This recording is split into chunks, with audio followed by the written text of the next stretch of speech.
parable of the 10 servants.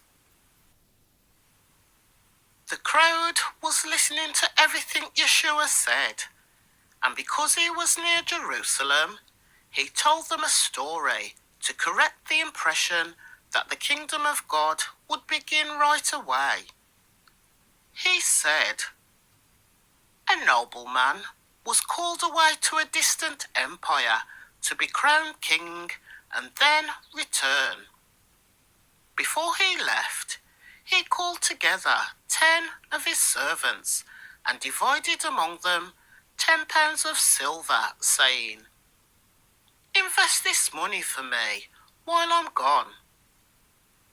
But the people hated him and sent a delegation after him to say, 'We do not want him to be our king.'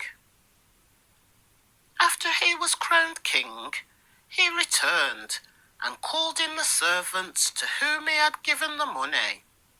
He wanted to find out what the profits were.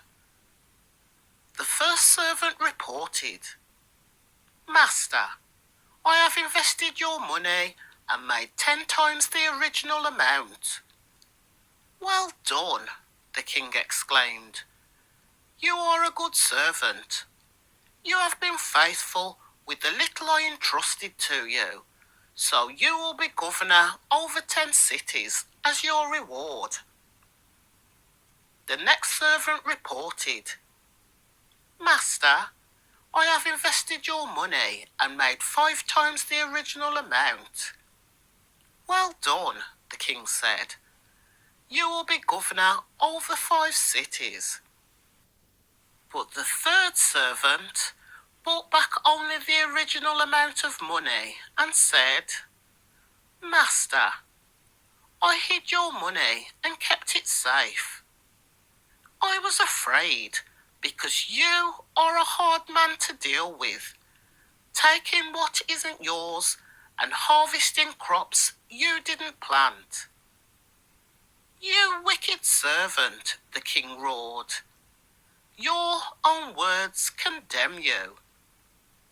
If you knew that I am a hard man who takes what isn't mine and harvests crops I didn't plant, why didn't you deposit my money in the bank? At least I could have gotten some interest on it.' Then turning to the others standing nearby, the king ordered, 'Take the money from this servant and give it to the one who has 10 pounds. 'But master,' they said, 'he already has 10 pounds. 'Yes,' the king replied. 'And to those who use well what they are given, even more will be given. But from those who do nothing, even what little they have will be taken away. And as for these enemies of mine who didn't want me to be their king, bring them in and execute them right here in front of me.'